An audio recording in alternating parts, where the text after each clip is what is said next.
Well, you join me here 24 hours into my session at Cromwell Lake near Newark. It's been very, very tough going. So far, I've had a small common, around 10-12 pound, and a tench. Conditions haven't been great. It's been very warm, still conditions. The fish really haven't been up for a feed at all. As I'm sure you can tell, conditions have really changed. It's cooled off quite considerably. We've got this strong breeze pushing down the lake. And then last night I was unlucky to lose a fish. And here we are playing a fish now.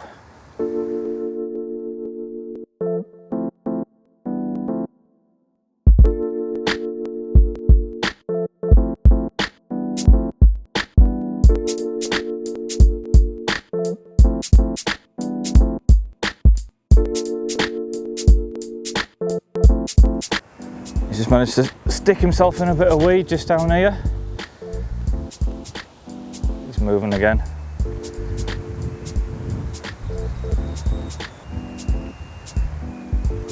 It's not a big fish.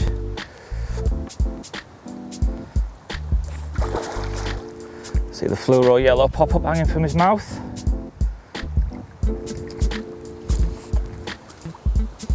And we got him.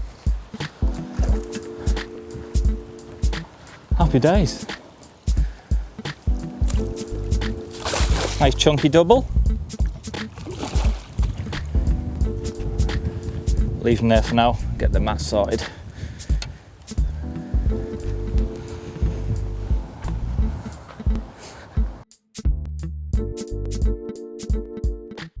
Well, here we are. Here's the fish I just caught a few moments ago. It's a lovely dark mirror, probably about 15 pounds. Lovely looking fish. But it has been tough going. I haven't had a fish for 24 hours. So it's nice to get one on the bank at last. Conditions have not been good at all. As you can see, they're definitely improving. So I do think there's a chance of another bite or two before the end of the session. Lovely fish, that.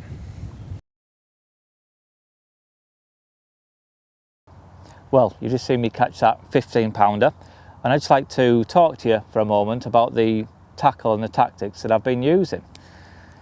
On pressured day ticket waters, such as Cromwell here, where pegs are almost constantly occupied, there's anglers coming and going, there's bait getting spread all over the lake. Wherever the fish swims, there's going to be bait.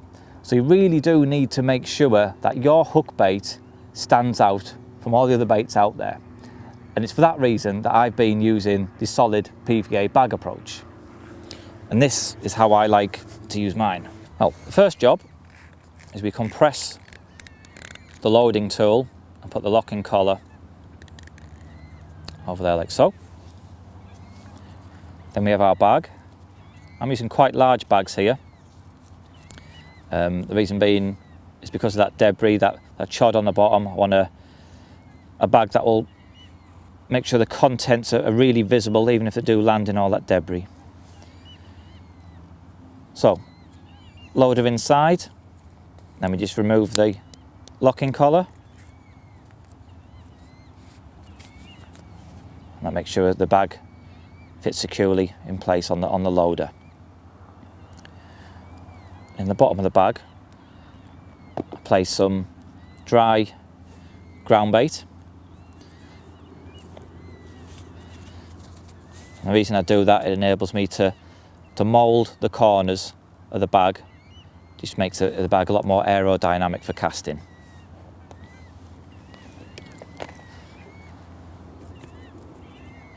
I then place the rig inside the bag.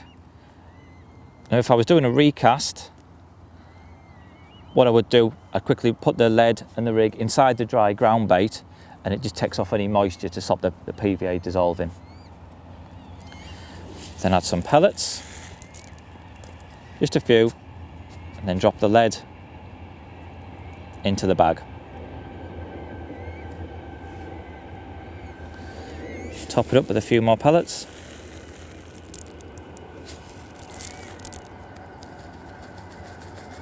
So, you just see the insert just poking through the top of the pellets there. Right, next job is to grip the bag around the loading tool tightly and then twist. Like so. And then keep twisting.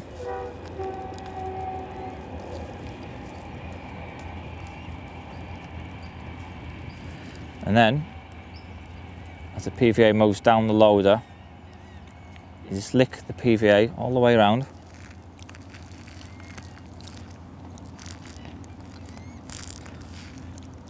Like so. A couple more twists. And then push the loading tool down over the bag. Little squeeze. You can see there the top of the bag is then sealed by the PVA. No need for any PVA tape. Really simple, easy way of doing it. Then, like I said, with this soft ground bait, it enables me to mould and shape the corners. So we press the corners in, like so. And then with these tag ends we've now got, just give them a lick, and then fold them back. And then they'll stick in place. Same again on the other side.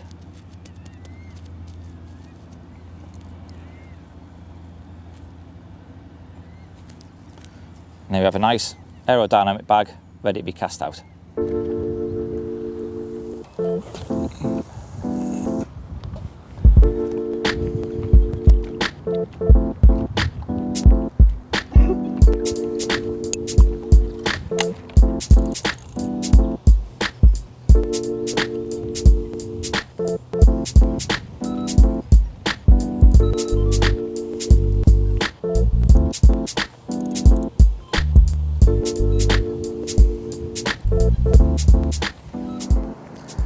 Well, we've got a couple of hours of daylight left. I'm just going to reposition my rods ready for the night ahead.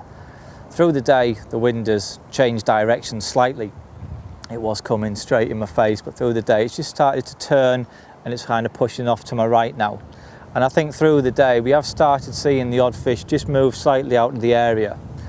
There's a few other anglers dotted around, so obviously a move is out of the question. But I am going to position my rod slightly farther away to my right, where we've seen the fish activity. So I'm just going to have a little plumb around with the marker, see if I can find a few interesting spots, and try and find maybe a few little interesting features where I can position the rods for tonight.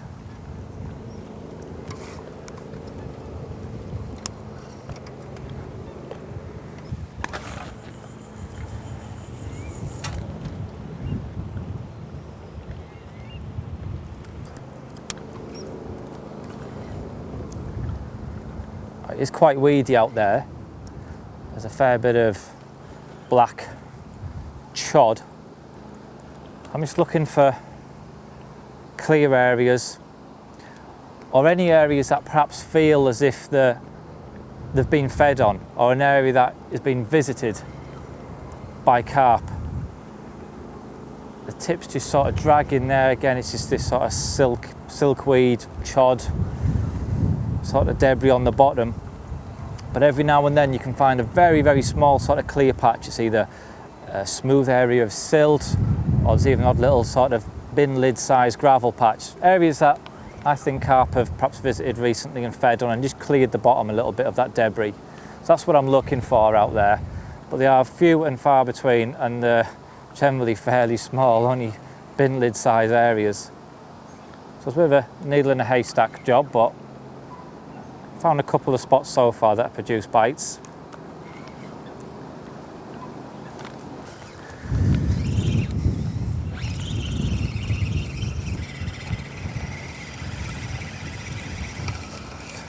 And that's what's covering most of the bottom. Full of food though, full of natural, all sorts of natural food items. Bloodworm, shrimp, snails. No wonder they can be hard to catch in here.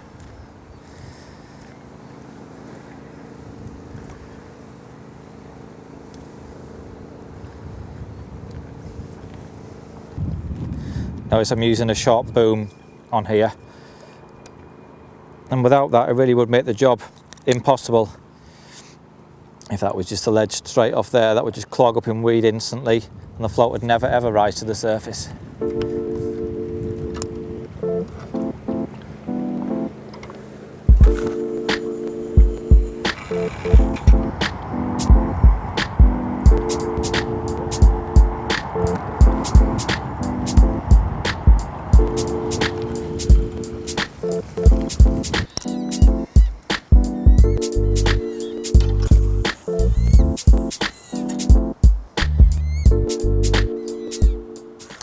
Well, what I'm doing now, I didn't really find any areas off to the right of the swim that filled me with a great deal of confidence. So what I've done now, my middle rod produced a fish on the first night. So I've swung my left-hander onto that spot. I've dropped the marker float out there again. And what I'm going to do, I'm just going to drop a rod either side of that float. It's only a very, very small area. It's a patch of gravel, not much bigger than an hooking mat. I think it is an area that the fish are visiting, the fish are feeding on. So I'm going to try and capitalise on that little spot and bang 2 rods on it. I'm just having a few casts around the float now. Just double check it is clear. And so far I've had half a dozen casts. I've just brought back a tiny bit of gunge on the hook, so it is clear. I think it is an area that the fish have fed on recently or are visiting fairly regularly. So I'm just going to drop a PVA bag either side the float, and hopefully that should do the trick for tonight.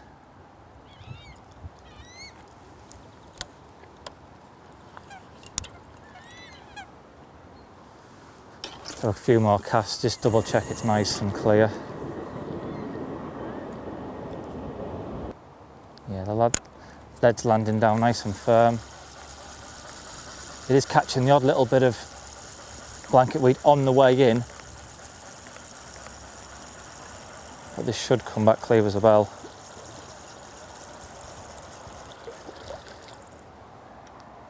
Yeah, that's a real rarity in this swim, coming back with nothing on the hook, because it is there is a lot of chod out there, sort of dying blanket weed, all black and slimy, not very nice.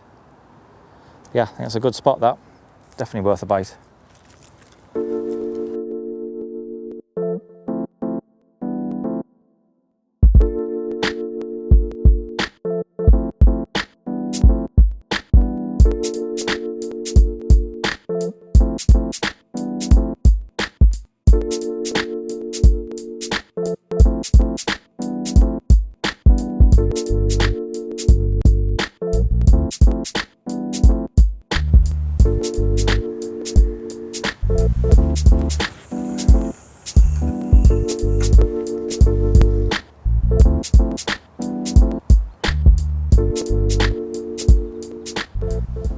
One was absolutely on the money. That's the last rod gone out. That's got to be worth a bite, that. Looked good to me.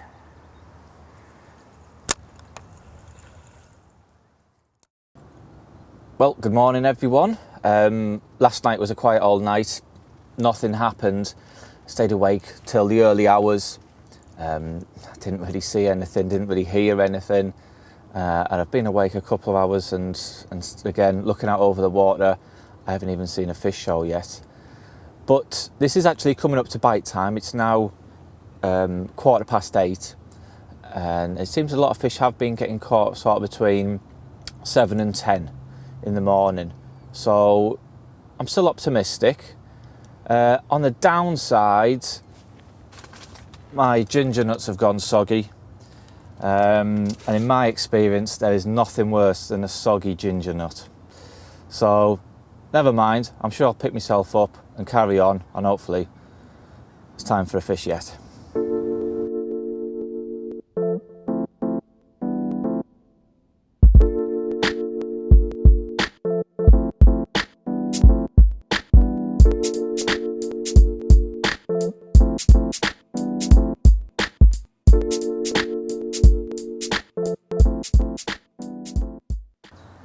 Well, bite time has been and gone.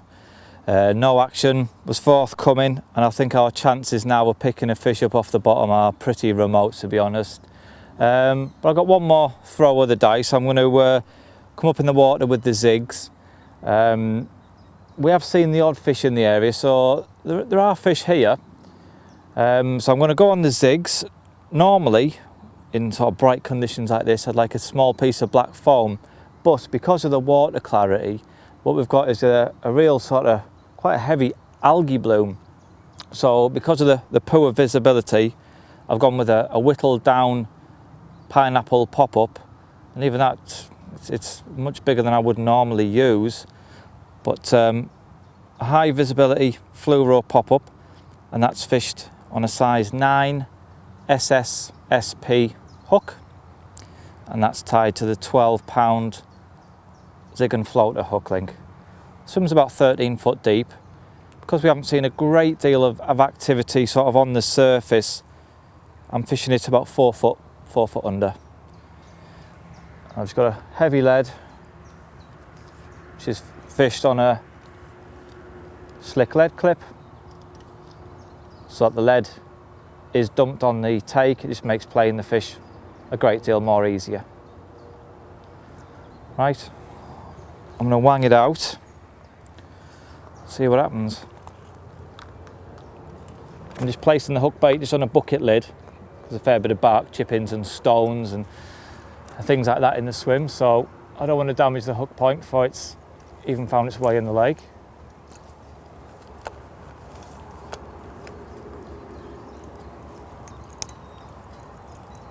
So I've already plumbed the swim, so I know the depth. I know how far the hook bait is below the surface.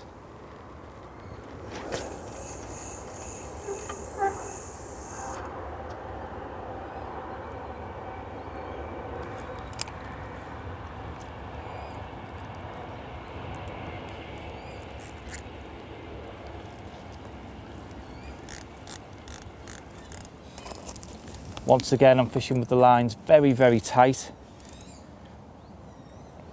I want to know as soon as a fish picks up that hook bait, I want to know about it. Because you've got that longer hook link, if you were to fish sort of slack lines as you would normally when you're fishing on the bottom, it may take a while for the take to register. And there we go. Hour left of the session. Come on carp gods.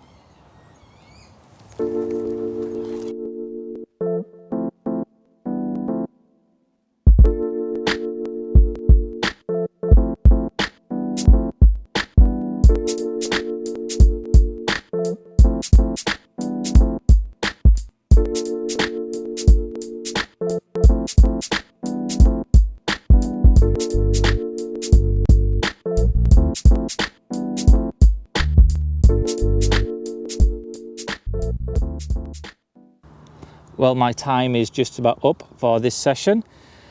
It's been a struggle. When I first arrived, there was a few fish in the area, but as the session's gone on, the wind has just swung round slightly and the fish have moved and followed the wind. And as is often the case on a busy, popular water such as this, it isn't always possible to then move and follow the fish. The fish have moved into areas where them swims are occupied. But we've had a couple of fish. So it hasn't been a complete disaster. I had one about £10, one about £15, so not big fish by the sort of standards you'd expect from Cromwell, but I'm still happy to have put a couple of fish on the bank. I'm going to leave the rods out, just laid on the ground for another 10-15 minutes while I finish packing away the rest of my kit. You never know, they might just rattle off yet. I do it time and time again. It's never happened in 20 years of carp fishing, but I'm sure one day it will. So that's it for me for now. I'll see you again soon.